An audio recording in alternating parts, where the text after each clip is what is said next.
Good morning, and thank you for being here, whether you're here in the sanctuary or with us on Zoom. I'm Roger Jones, serving as one of the ministers to this congregation, along with my co-ministry colleague, the Reverend Lucy Bunch. We are gathered here this morning because of the death of a woman, but even more, we are here because of her life and the ways that her life has touched ours. We come together to celebrate the life of Linda Ann Waldrop Dawson. Linda was a wife and a mother, a friend, a sister, a teacher, a kind, loving spirit, and a brilliant musician. She was a longtime member of this congregation, and we're honored to celebrate her life today and to show our love and support to her family and her friends. And the family would like to welcome you as well.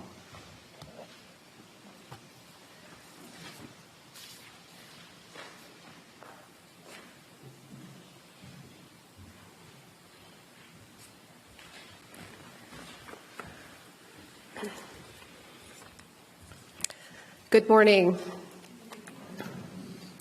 Reverend Roger Jones, Reverend and eulogist Lucy Bunch, thank you for welcoming us and holding this service, bringing together family and congregants, friends and guests, and community. I am Amy Dawson, the youngest daughter of Dave and Linda Dawson, and the younger sister to Kimberly Dawson. Our family welcomes you, including those online, to this celebration of life service for my mom, Linda Ann Dawson.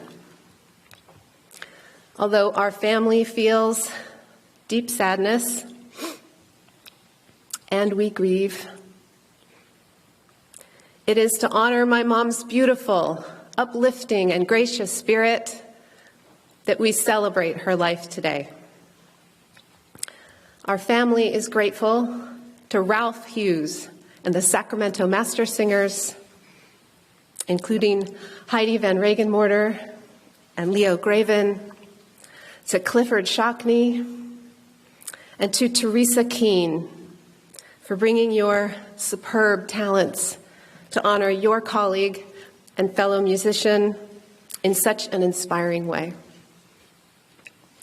We are also grateful to Crystal Gallagher, Dirk Toole, and the UUSS staff, and the brigade of volunteers supporting the reception, led by Tracy Jones with Molly Stewart.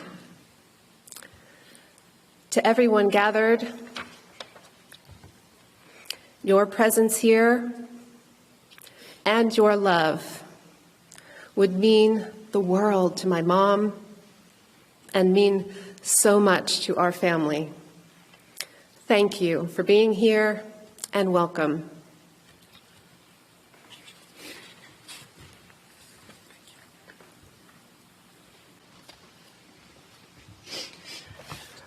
Just a friendly reminder, if you're here, you may want to check to make sure your ringer is turned off if you have a cell phone.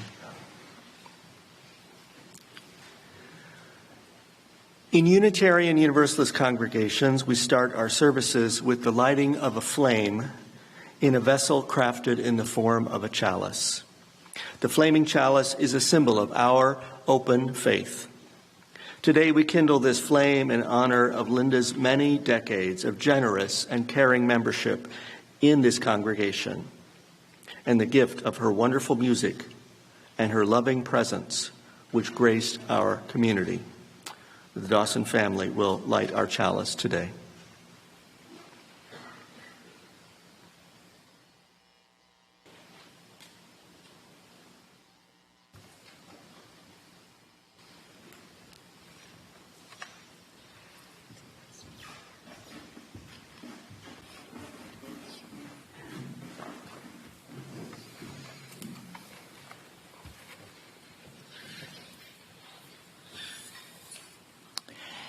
It is wonderful to see this gathering of the communities that made up Linda's world. Though we gather at a time of grief, it is good to be together. Each of us grieves, and when we grieve together, the healing can begin. Just by being here, each of us gives comfort to everyone else. And we are joined in a compassionate family in our time together this morning, joined in our love and appreciation for Linda and all that she was to us and to the world. We're here to offer each other comfort, and yet at a time like this, words frequently fall short of what we really want to say. We find ourselves trying not to just express our grief, but also our joyful feelings for Linda. We recall our love for her and her love for us. So in our time together this morning, let us be honest about death. Linda would not want nothing less from us. Let's not pretend that it is less than it is. Death is separation. It is sorrow. It is grief. The world will not be the same without Linda Dawson. But let us neither pretend that death is more than it is. It is not annihilation. The world has been profoundly changed by her presence here. Our lives have been changed. And as long as there is love and music in this world, Linda's presence will be with us. Let us honor her memory today in our shared celebration of her life and our shared sorrow at her death. And in honor of the years that Linda spent as an accompanist for this congregation, let us rise in body or spirit and sing together, Gather the Spirit. The words will be projected on a slide on the screen.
Linda Waldrop was born the eldest of 3 daughters in a small town in North Carolina.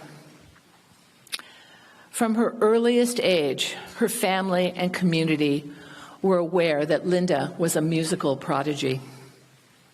Neither of her parents were musical, so it must have been a big surprise to them when Linda spontaneously started playing the piano in the Sunday school room at the age of 4. She could barely reach the keys of the piano, but she could reach them enough to play a melody with both hands before she had ever had any lessons or anyone had shown her. Her parents saw her talent as a gift from God. Her father, who owned a clothing store in their small town, worked hard to provide for his family and to provide a piano and lessons for Linda. She quickly became the town sensation. Organist at her church by her early teens, many honors and recitals. You could read all about it in an article from her town newspaper on June 13, 1957, titled, "Linda Waldrop Practices Piano 5 Hours a Day and Enjoys It." She could hear a melody, play it without referring to any music, and then arrange it with her own embellishments when she was a teen. However, growing up as a prodigy is not without its challenges. Her sister Jane says that no one in the town had ever heard a child play like that. People would come from all around to hear her. Other children were jealous of her talent. Her parents were very strict and had high expectations of her. And these expectations placed on her by family and teachers kept her in a tight box that was very challenging. But she met these expectations by setting even higher standards for herself. Early on, she focused on perfectionism and the diligence required to achieve it. Perhaps to a fault. But that was who she was. She was always prepared. If she didn't know how to do something that was expected of her, she learned, and she mastered whatever it was. Now, in those early years, there were joys as well, and one of them was her bicycle, which she received at 10. Imagine all that strict playing and discipline. Imagine her joy of riding around her town free on her bicycle. She was indeed gifted and experienced the challenges that come with such a gift. However, no matter how prodigious a gift one receives, it only really matters what you do with it. Linda perhaps was given an even greater gift than her musical talent. Her resilient, vibrant, loving, indomitable spirit that was the vehicle through which her musical gift was offered, and the vehicle through which she offered loving compassion and care to every person that she met. This gift showed up early as well. In her high school newspaper, she wrote an article titled, "Little Things Mean a Lot." I quote, "Have you ever wondered how a kind word might go towards comforting a friend's aching heart in time of need?" Those of us who had the pleasure of knowing Linda know how many aching hearts she comforted with her presence. She lived into those words all of her life. After graduating from college, Linda married Dave Dawson. After 2.5 years of courtship, 2 of which were long distance. And long distance in the 50s was a little different than long distance in the 2000s. They met by chance. One afternoon on a bet with a friend on who would be the first to get a date for the party at their frat house that night. Dave entered a room to see Linda's radiant smile. He asked her to dance. She said yes. And both their lives were never the same. As Dave's wife, Linda was able to step out of the box of expectations and follow her dream of being a wife and mother. After years of rigid rehearsing and schedules, her life completely changed as she followed wherever his Navy career took them. No piano at home, she found one wherever she could, on the Navy bases or in the local churches. She found music wherever she was and offered her skills to whatever church or choir needed her. On the memorabilia table out there, you can see a bunch of orders of service during that time. It seems like she must have played at 4 churches every single Sunday. In the mid-60s, the family settled into Sacramento, and Linda became the pianist at this church and served that role for many years. She reveled in being a mother. As a typical child of the South, she was chastised when she would get dirt on her dress, and she didn't want her girls to have any experiences like that. She did not want them to be held back by fear or limitation. She and Dave took them on many adventures, and you saw many of those adventures in the slideshow. Camping, hiking, boating. Her daughter Kim remembers how badass her mother was driving the ski boat while Dave was water skiing behind. Teaching was another joy and a place where she could offer her 2 gifts, music and spreading loving kindness. One of her students remembers that before each lesson, Linda would ask how they were doing, have a little check-in with them, and then she'd adjust the lesson to the needs of that particular day. She helped them to consider how to apply what they were learning to other parts of their lives, seeing them as a whole person rather than just simply a piano student. She would hold special recitals where only her students were present, no parents. This would allow them to support each other and serve as role models. Bring your soul to the music, she would tell her students, which is exactly what she did. She poured her soul and spirit into her music, particularly while improvising. She was truly gifted at improvising. As she would improvise, her gifts of music and love and connection would weave together in a truly magical way. When Kim was studying ballet, Linda would play for the ballet classes to save on the cost of tuition. Other pianists would come into the class, they'd have their sheaf of music, they'd set it down on the piano, and they'd play whatever they brought with them. But not Linda. She would come in with no music. She would improvise the entire class. The ballerinas would respond to her music, and she would respond to their dancing. They were creating beauty together.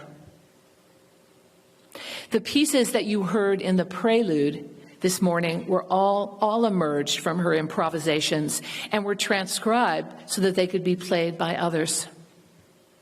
You will note the titles reflect this idea of music from the soul, longing, gratitude, at peace. And while Linda's improvisations were complex and amazing, her values and moral clarity were as simple as they come. Do what is right. Do what is caring and loving and just. She was not afraid to speak up for what was right. As a child of the Jim Crow South, her family had a housekeeper who was African American who was required to enter through the back door of the house. Linda told her mother that didn't make any sense. Why can't Gussie come through the front door of the house? And that change was made. In planning Linda's wedding, they discovered that Gussie would not be able to attend the wedding because it was in a segregated congregation. Linda found a way for her to be in the wedding party, so that she could be present on Linda's important day. Simple, loving kindness, moral clarity. She had many great years in Sacramento with her family, and then traveling with Dave after he retired. Wonderful memories were made on those days, and you can see her happiness on the front of the order of service. Can you see that smile, that beautiful, radiant smile? How many lives did she enrich with that beautiful smile? I was very proud of you, Dawsons, that you showed images of Linda in the last days of her life, because that was part of her journey. And they were difficult days. Dementia is a cruel thief of the self. The family rallied together for her care until it was time to move her into a place where she could receive 24-hour attention. And it gave them comfort that she spent her last months in a place where the staff loved her and she loved the staff. Dave visited every day, and her daughters came as frequently as they could to spend time with her. Eventually, she lost the ability to speak or to recognize people, but she could smile. I remember visiting her there, coming in. It was clear she didn't recognize me, but when she saw me, she gave me that beautiful smile, spreading love even when her mind was diminished. Her spirit was strong. In her last days, the family invited the Threshold Singers to come in and sing for her. They sang peaceful lullabies to comfort people at the end of their lives. And as the women sang, music filled her small room, offering calm and comfort to Linda and her family. Her daughters could feel that Linda relaxed into the beauty of this gift. She received the gift of music that she had given to so many. As her time of transition came near, her daughters then sang these same songs to her as she crossed the threshold at the end of her life. Music, family, and love were her companions until the very end. Thank you, Linda, for honoring your gifts of music and loving kindness and living fully into them, offering them to the world and to all of us. We will never forget the radiance of your music or your spirit and the power of how you offered these gifts to us and to everyone who came in contact with you. May you rest in peace. Blessed be.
A favorite quote of Linda's from Aldous Huxley's essay, "The Rest is Silence." From pure sensation to the intuition of beauty, from pleasure and pain to love and the mystical ecstasy and death, all the things that are fundamental, all the things that, to the human spirit, are most profoundly significant can only be experienced, not expressed. The rest is always and everywhere silence. After silence, that which comes nearest to expressing the inexpressible is music.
You're here. Yes, great.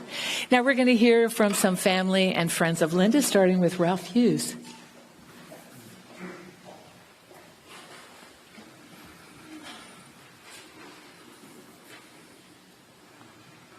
Good morning.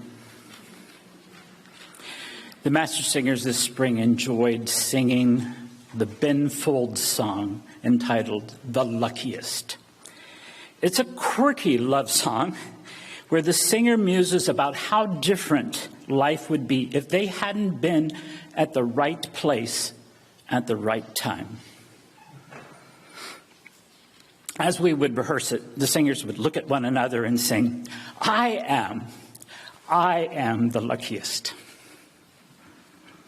You've already heard Reverend Bunch tell of Linda's devotion to her piano studies and to her piano teacher. I don't know if she mentioned the name, but Edwin Gershevsky, kind of a fun name. Imagine Linda admiring a teacher so profoundly that she switched to 3 different universities to be able to continue to study with him. Dave, one of the lines of the song goes, and where was I before the day that I first saw your pretty face? Now I see it every day. Dave, you are the luckiest that she followed her professor to the University of New Mexico so that she could meet you. In 1994, the Sacramento Master Singers searched for a new accompanist. So I asked my piano professor at CSUS, Thomas Gentry, if he would become our accompanist. This 6'7" musical giant was a monster pianist, and he also loved choral music. He thought about it for a few days and called me to say that he had a better plan. He knew the perfect person. He said she played more beautifully than he could play. She improvised, and a bonus, always, could play the organ as well as piano. Wow, was he ever right? She was the perfect complement to those beautiful voices. In 1997, the Sacramento Master Singers prepared to sing with the Boston Pops. Yes, that Boston Pops. And they were on their tour of the West Coast. We were provided scores guarded as though they had FBI secrets contained. And the vocal score just had a few little fragments of melody preceding when the choir was to enter. And we found it exceedingly frustrating to deal with that. But Linda saved the day. She announced, I can play everything the orchestra will play. I listened to their CD. Sure enough, she could play the full score by ear and never flinch. That's when the choir exclaimed, We are the luckiest. Linda's skills at arranging and composing constantly were the highlights of our programs. In May of that same year, 1997, we gave a program called Master Singers Goes to the Movies. Dave tells me that Kim and Amy, like their mother, are perfectionists. So you can imagine how impeccably dressed your mother was for that event and how beautifully and perfectly she played every note. And I have a rather quirky sense of humor, and I thought it would be funny if your mother and I would get into a tiff during the concert, that I would tell her during the concert how stodgy she was. She would storm off the stage, enraged that I would say such a thing in front of the audience. Then, as planned, one song later, she reemerged, and so we're in the Crest Theater, and my chamber singers were in the back section. She goes next to them and says to them, "Are you as tired of this guy as I am?" So they all, rushed towards this stage to show how upset they were. And then we began our spoof piece on Bohemian Rhapsody. I'm just a poor boy, nobody loves me. That was my part.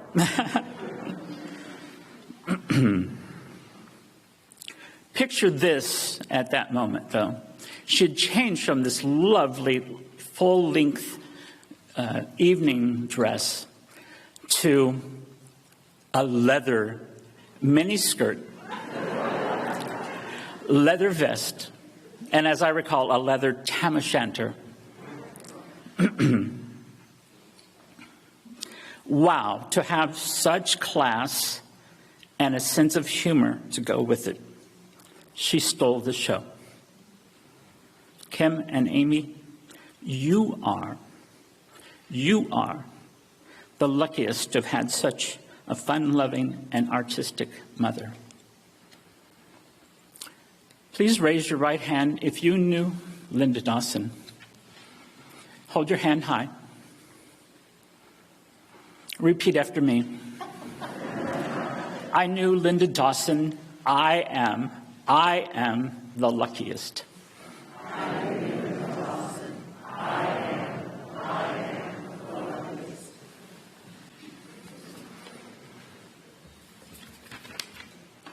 Now we'll hear from Doug Kraft, former minister of this congregation and a beloved mentor to Linda.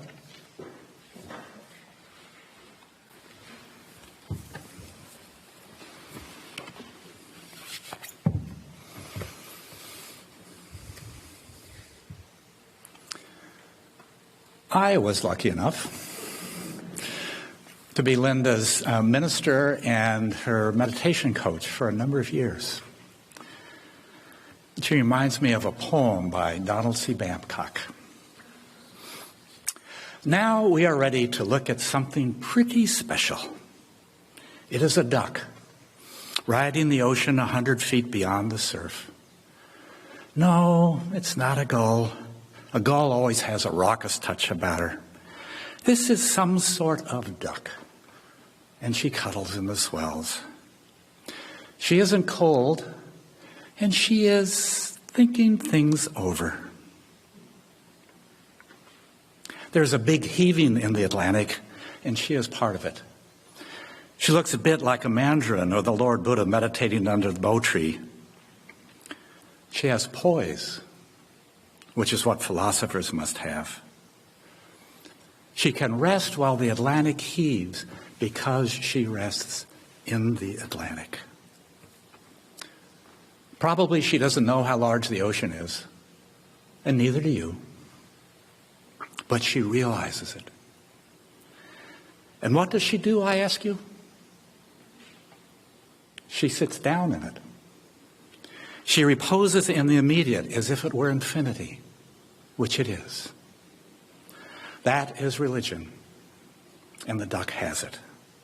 She has made herself part of the boundless by easing herself into it just where it touches her.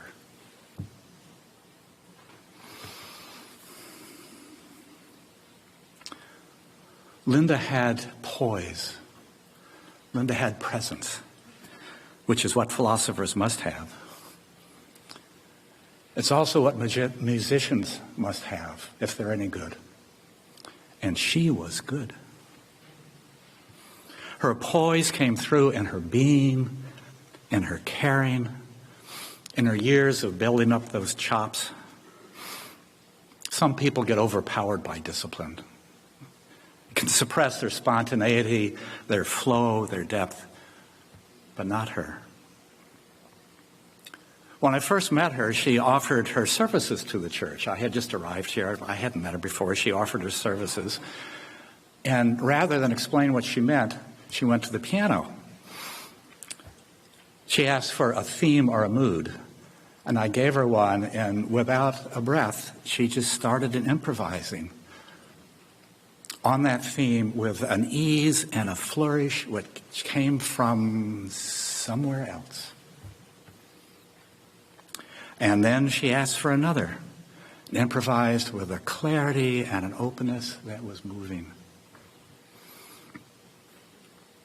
And as Lucy elucidated, she was aware of this extraordinary ability that she had, of how a kind of spontaneous flow of spirit could just go right through her using music. How could she have had all that intense training and still be open to that larger flow? She reposed in the immediate as if it were infinity, which it is. She made herself part of the boundless by easing herself into it just where it touched her. And don't get me wrong, she had her vulnerabilities, she had her doubts, she had her insecurities. Like all of us, she was just another duck. But she shared with us how to trust Spirit so that it could flow through us despite our doubts and everything else. It could just come through us. Carrying discipline, timeless presence, vulnerability, courage. Well done, Linda. Well done.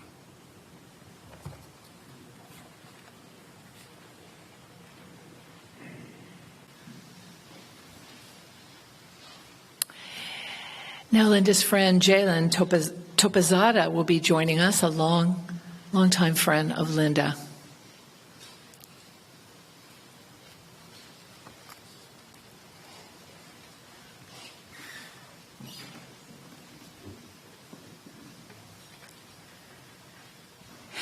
I was very touched when Dave asked me to say a few words.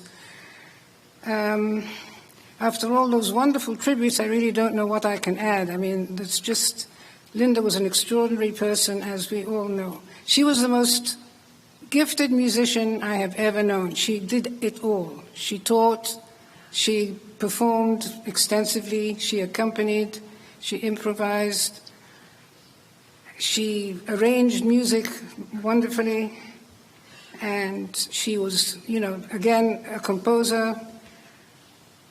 So, but that's not the Linda I want to talk about. The Linda I want to talk about is my friend, purely my friend. Music played very little role in our acquaintance, really. I did introduce her to Piano Club, where she delighted us for many years, both with her compositions and other pieces. But other than that, we did at one point work on some two-piano stuff just for fun, and actually performed a few short pieces at Piano Club 1 year. But other than that, music, I don't recall ever really discussing music with her very much at all. However, we did both like to eat and window shop and go to movies. And that was really what we did most of the time. We would meet for lunch or go to a movie and then have lunch and go window shopping, and we loved housewares, nice housewares and clothes, and we just enjoyed the same things. And we could talk. Should I say Linda could talk? I mean, I was perfectly content to sit back and listen to her. We really, really had a wonderful, hundreds and hundreds of hours we spent together, because I'd known her for over 35 years. So we really had a long, long, long friendship. And Linda was very health conscious. She was always striving to better her health. She had some rather bizarre mishaps. When I saw her on that Segway in the photograph, that made me laugh, because she did have a little accident off that. And but she would pick herself up literally and figuratively and work to get her strength back and just, carry on with her life, as determined with that as she was with everything else she did in life. She was always so well put together. I loved to see what kind of vest or jacket she would be wearing that day, because she always had these interesting clothes. And she loved her silver jewelry, and she always wore a nice necklace and earrings. And however, she also, one thing people didn't mention was also her chamber music playing. She went to the Chico chamber music workshop several times. My children, who were in college at the time, also attended and had the privilege of getting to know her. So that really made me very happy. And knowing that she was there as well made me more comfortable with them being there.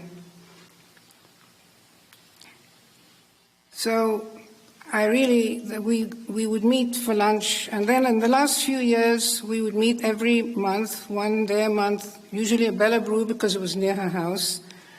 And latterly, Dave would drop her off and then come and pick her up when she stopped driving.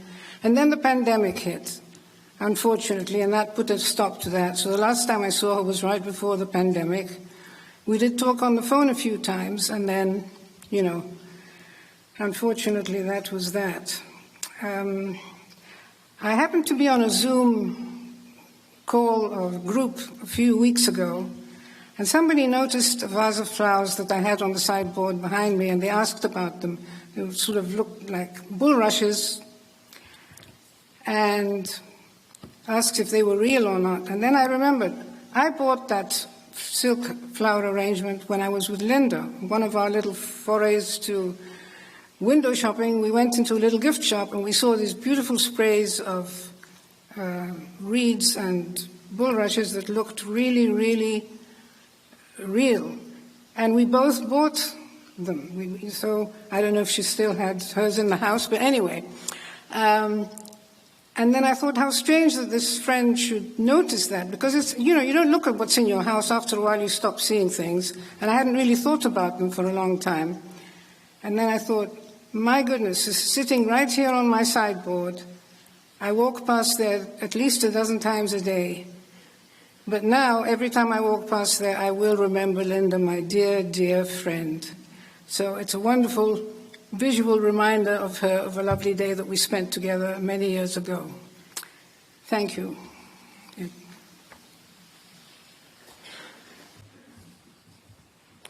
Now we'll hear from Linda's daughter, Amy.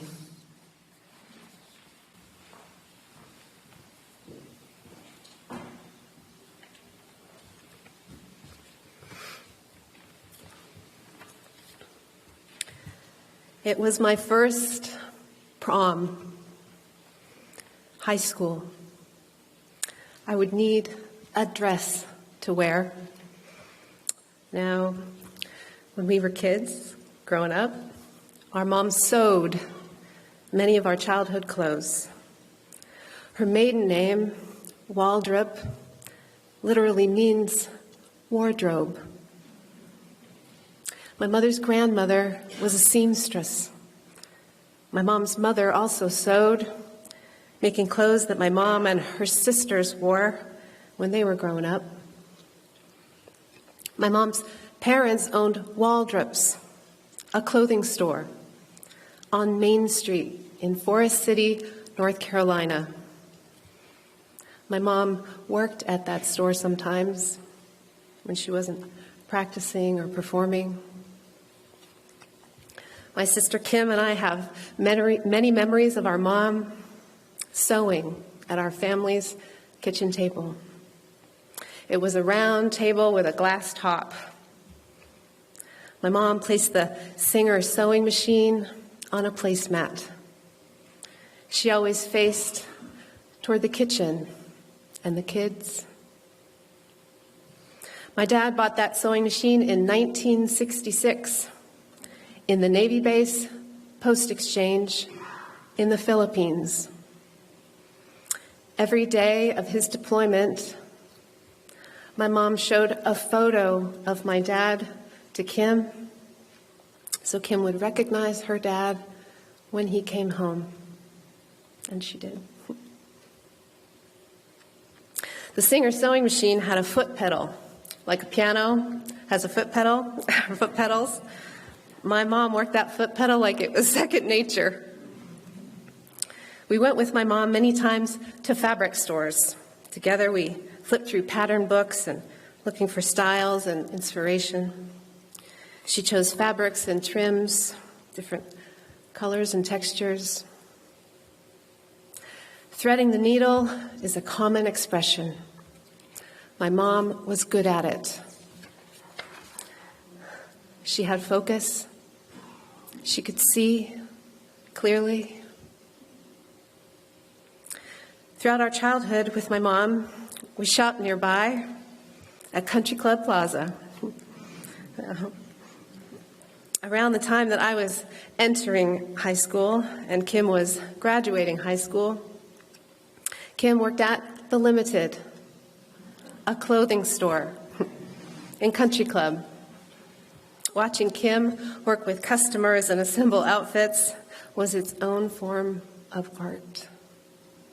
She was a natural and was promoted to The Limited downtown. Now, my mom kept a keen eye on the family budget.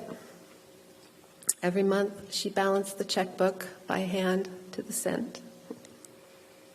But somehow, shopping for back-to-school clothes at The Limited with my mom and Kim felt unlimited. With intention, my mom pulled a thread from her grandmother to her parents, through herself to her girls. So when it came time for my first prom, I imagined maybe going with my mom to the fabric store, pick out a pattern and a beautiful fabric. Or I imagined going to Country Club or to The Limited downtown. Or maybe Sunrise Mall, it had a Macy's. We like going there. So I didn't expect it. When the conversation took a turn, she said, I would like to do something special, a mother-daughter trip, because your first prom is an occasion in your life. Now understand, our typical trips together, mother-daughter, were local, groceries, haircuts, doctor's appointments, rides to school, sports practices, flute lessons, movies, picking up my dad every day from his new job in state government. All the while, my mom was teaching dozens of students and running household operations. It felt like my mom could be everywhere for each of us all at once. As Kim likes to say, Mom was a force of nature in the best sense, or a blessing. What if we drive to San Francisco, she asked. We could shop in Union Square, and I'll treat you to lunch. This would be a first for me with her. She had learned the route, learned the freeways and the neighborhood streets, driving Kim to ballet auditions in San Francisco for years. When we found the dress at Macy's on Union Square, we knew it was the one. It was classy. The design was lovely. Finding that dress felt like magic.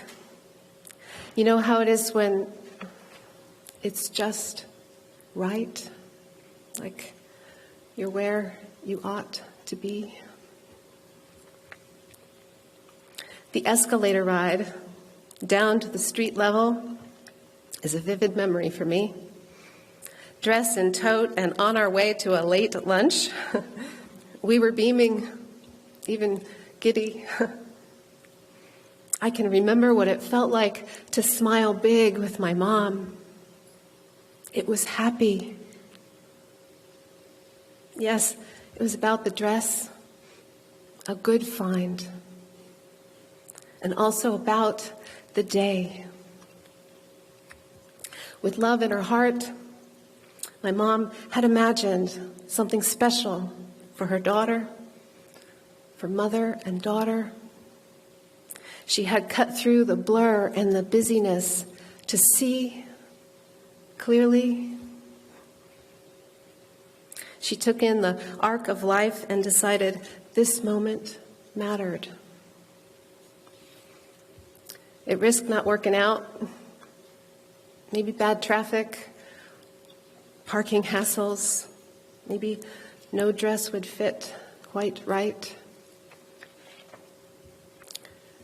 But it could be just right, a memory that we might share, a simple gift. Thank you.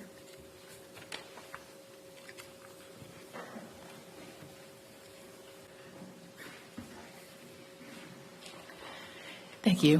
Thank you, everyone. As Teresa Keene comes up and prepares to play, I want to tell you a little bit about the piece that she will be sharing with us today. Linda was concerned about children around the world, and she arranged this piece, Rhapsody of the Bells, during the Iraq War. And these are Linda's words. The Carol of the Bells, later changed to Rhapsody, is dedicated to the children of Iraq. Prior to the war, I often imagined the agony and frustrations of the Iraqi people. This piece reflects my longing that such suffering be spared. The final chord changes from minor to major, representing my hopes that ultimately these children will thrive again.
Thank you.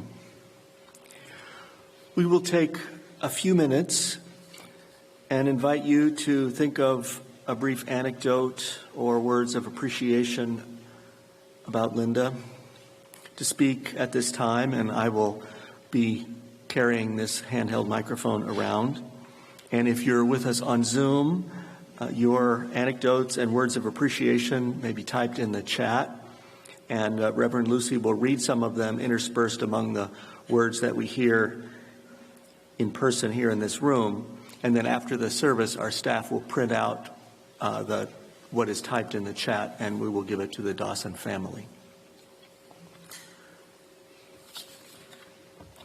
So I invite you to think about something you might like to say briefly.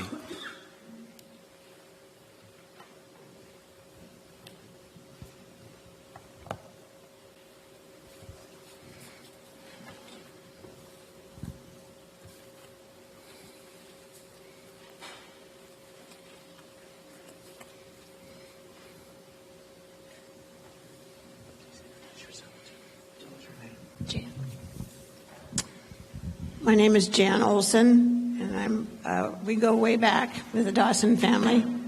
Probably my first memories of being with Linda was at Detterding Soccer, when we started the soccer club at Detterding, and our kids were on the Dynamos and the Dynamites. The Dynamites were the older kids, the Dynamos were my second son, and Linda and I immediately figured out that we had to cooperate and have refreshments and make sure that this thing was organized. And we did. There's no question about it. And of course, the music was wonderful. I'm not musical, but my husband was, and we thoroughly enjoyed being a part of that part of Linda's life as well. And she always greeted me with, "Hello, my friend." And I say now, "Goodbye, my friend."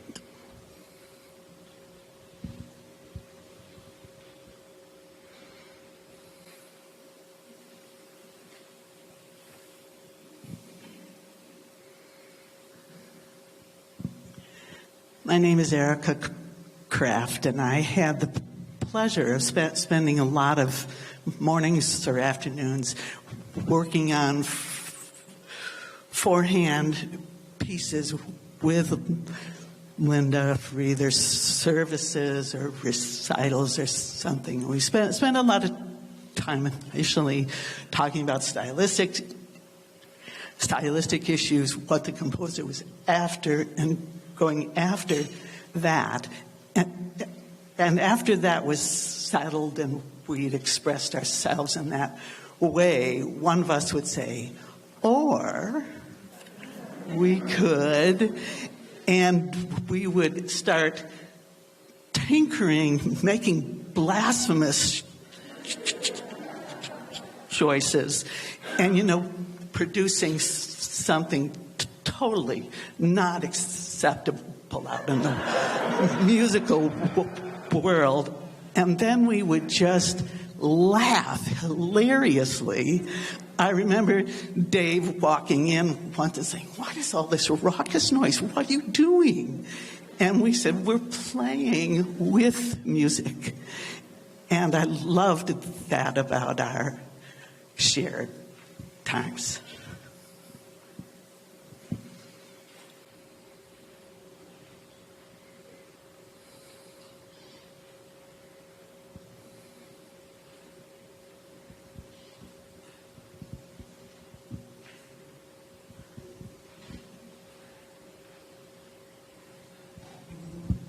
I'm Sally Lewis, and I feel very lucky that of the many times that we had auctions here at church, I got to purchase a couple of Linda's CDs, and I'm still playing them and enjoying them totally.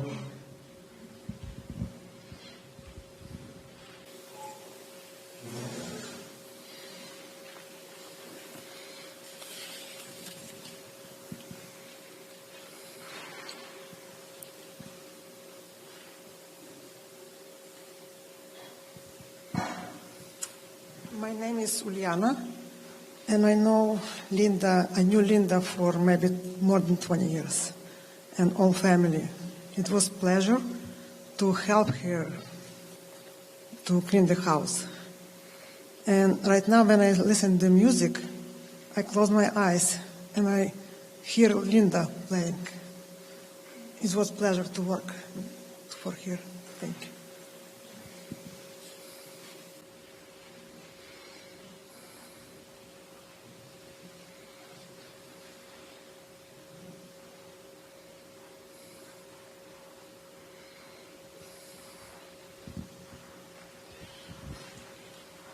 I knew Linda only a little, and so I am envious of all of you who knew her music. I never heard her play. I knew her through Viewpoint and through David, and used to wait for her to arrive at our reception so I could see her just for a minute and get a smile. And we connected because we were both from North Carolina, but we were never there together. We only met here. And I suspect there are some of you who knew her in those glimmers, but what a fire she could light.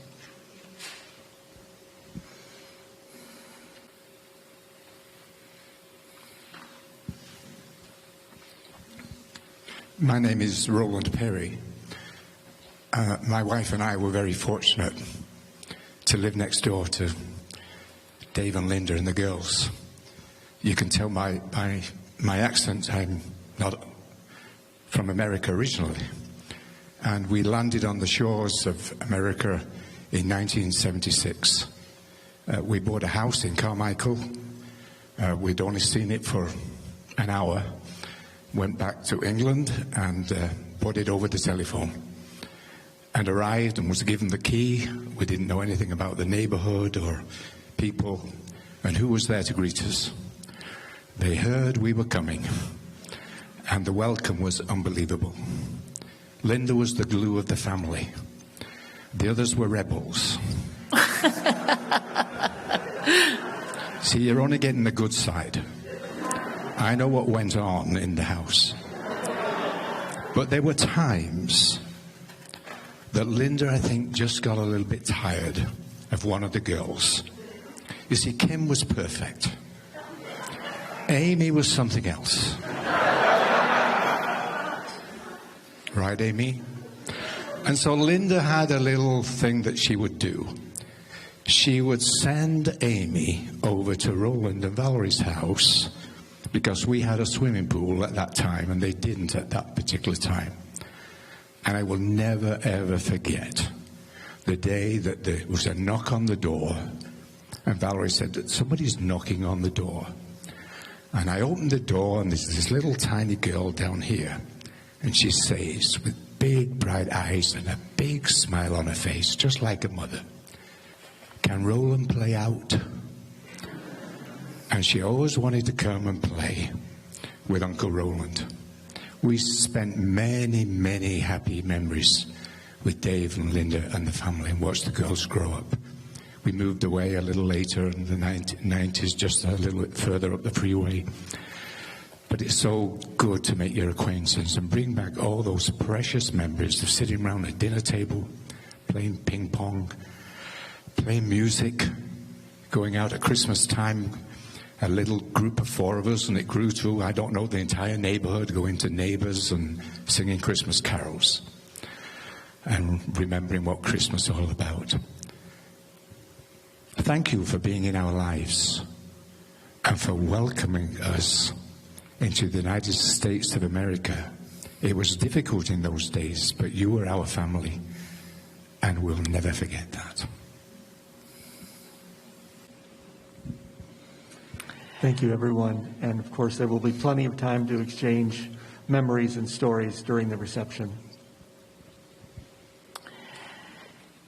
As the Master Singers come up to sing another song for us, I want to tell you a little bit about this piece that was arranged by Linda for the California Central Region Honor Choir. So there were probably several hundred young people singing this piece and this message of simple gifts, a Quaker thought that Amy referenced in her talk, and I think really speaks so much to Linda and what she stood for in her life. Simple Gifts, arranged by Linda Dawson.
I invite you to join me in the spirit of blessing and letting go as I offer these words of prayer.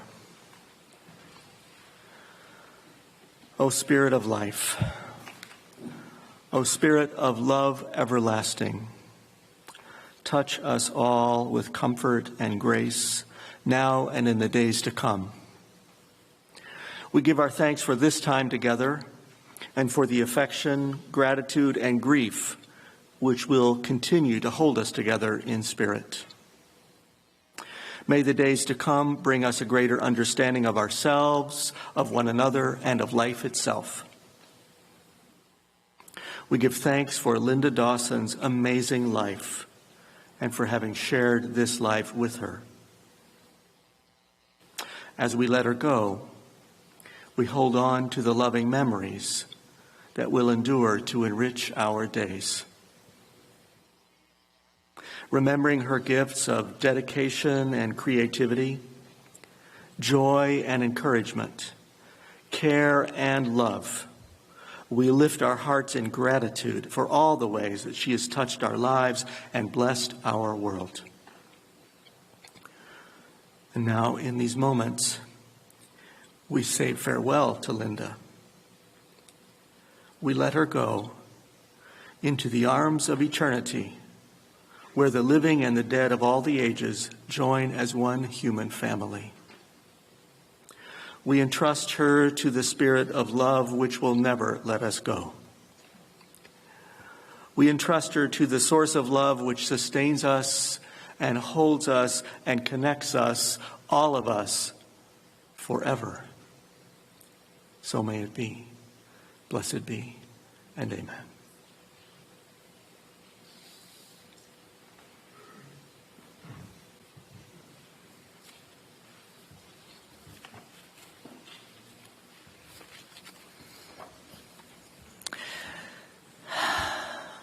We now conclude this service of remembrance and celebration for the life of Linda Dawson. Please join us in the Welcome Hall and out on the patio for refreshments, and share stories and memories of each other and viewing the beautiful display of memorabilia that has been assembled by Linda's family. And as a special treat, Ralph Hughes and the family have collaborated on a CD of Linda's music, compositions and arrangements, and each of you can take one home if you so desire. There'll be folks out in the Welcome Hall that will offer those to you. And now may the family come forward to extinguish the chalice as I share these words of benediction.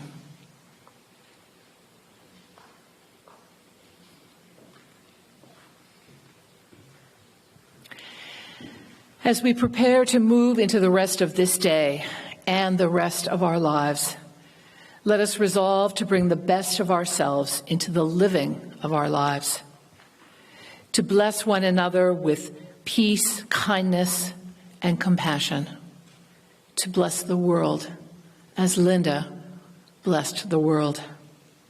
May the days to come bring to us a greater understanding of ourselves, one another, and of life itself. And as we go, may the radiance of memory, the blessing of community, the warmth of love, and the power of music be ours now and in all the days to come. Blessed be.